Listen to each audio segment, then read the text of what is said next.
I hope सब अच्छे होंगे। तो इस वीडियो के माध्यम से मैं आपको बताने वाला हूँ आज न्यूटन्स के गति विषयक नियम के बारे में।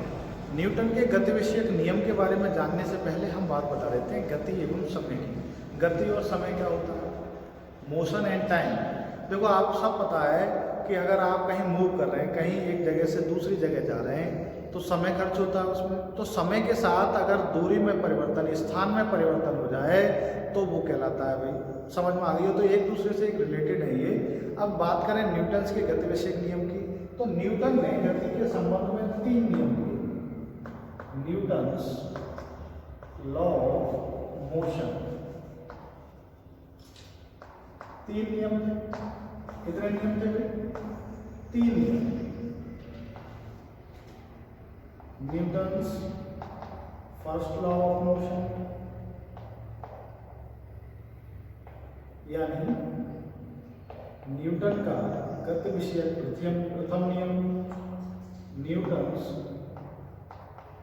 Second law of motion, Newton का गति विषयक द्वितीय नियम, और न्यूटन का तीसरा नियम यानी Newton's law of Newton's third law of motion. Newton का गति विषयक तृतीय। तीनों के बारे में मैं आपको इस वीडियो के माध्यम से डिस्कस करने वाला हूं।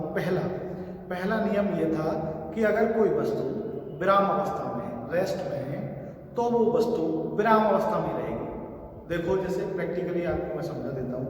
अगर ये चाक मेरे इस पर हथेली पर विराम अवस्था में रखा है, ये तब तक रहेगा जब तक कि इस पर कोई एक्सटर्नल फोर्स यानी बाह्य बल ना लगे। बाह्य बल क्या हो सकता है? या तो मैं इसे धक्का दे दूँ, या मान लो जोर से हवा आए और इसको बहा ले जाए। तो जब तक इस पर कोई बाह्य बल नहीं लगेगा तब तक इसकी स्थिति में कोई परिवर्तन नहीं होने का, यानी ये रेस्ट में रहेगा।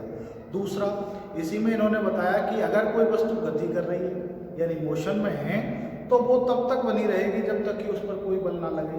जैसे इस चौक को मैं जो है अगर इसे खिसका दूं तो ये चौक तब तक खिसकता रहेगा जब तक कि उस पर बाह्य बल नहीं लगाए। अब आपका ये क्वेश्चन हो सकता है कि चौक कुछ देर बाद रुक जाएगा।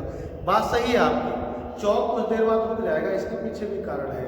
आपने पढ़ा होगा घर्षण बल के बारे में, जिसे कहते हैं फ्रिक्शन। क्या होता है भाई घर्षण? जब कोई दो सतह आपस में टकराएं और उनके संपर्क तलों के बीच जो विरोध करे उसकी गति का वो बल कहलाता है घर्षण बल।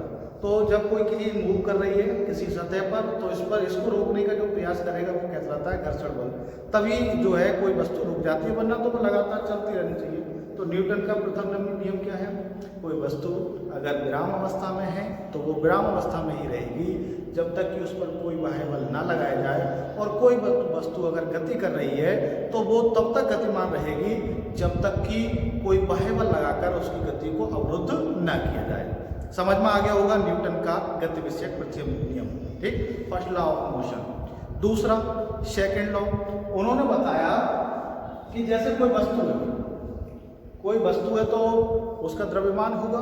निश्चित है दुनिया में जितनी भी वस्तु है उन सबका द्रव्यमान होगा। मान लिया हमने इसका द्रव्यमान स्मॉल है, तो इस द्रव्यमान के कारण एक बल लगेगा।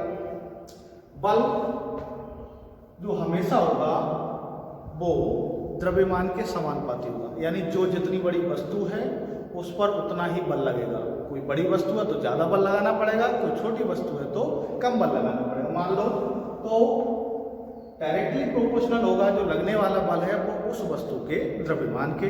और जब किसी वस्तु पर आप बल लगाएंगे यानी उसकी गति में परिवर्तन हो जाएगा। जब गति में परिवर्तन होगा तो वहां पर क्या पैदा हो जाएगा? एक्सेलरेशन यानी त्वरण। तो जो प्रोपोर्शनल जो बल है आपका वो डायरेक्टली प्रोपोर्शनल होगा उस बल के कारण उस वस्तु में उत्पन्न हुए त्वरण के। तो अगर इन्हें मिला के लिखते हैं तो क्या मिले? F समानुपाती ma। आपको पता है कि दुनिया के जितने भी प्रोपोर्शनल के साइन है यानी समानुपाती के चिन्ह उन्हें हटाना होता है और कोई ना कोई कांस्टेंट लेना होता है। तो कांस्टेंट हमने ले लिया है F=k ma। अब k क्या है यहाँ पर? नियतांक।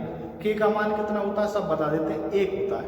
हाँ 1 होता है, लेकिन कैसे होता है? अगर मान लो 1 न्यूटन का बल लगाया जाए और द्रव्यमान द्रव्यमान हो 1 किलोग्राम और उसके कारण एक्सीलरेशन पैदा हो 1 मीटर पर सेकंड स्क्वायर, अब इसकी वैल्यू पुट करके देख लो k का मान कितना निकल के आएगा 1। तो इसे कह सकते हैं कि F इक्वल्स टू m। ये न्यूटन का गति विषयक द्वितीय नियम है।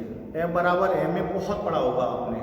अब जब कोई वस्तु अगर ऊपर नीचे गति कर रही है तब वहां पर गुरुत्वीय त्वरण लग जाता है, तो इसको पलट कर लिख देते हैं F बराबर mg।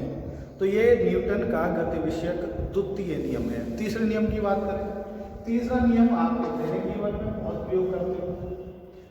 तीसरा नियम ये है, इसे कहते हैं क्रिया प्रतिक्रिया का नियम। क्या है भाई? इस नियम के अनुसार न्यूटन ने बताया कि कोई अगर वस्तु पर हम क्रिया करें तो उसकी विपरीत दिशा में प्रतिक्रिया होती है। इसे इंग्लिश में यूं कह सकते हैं कि every action has its equal and opposite reaction.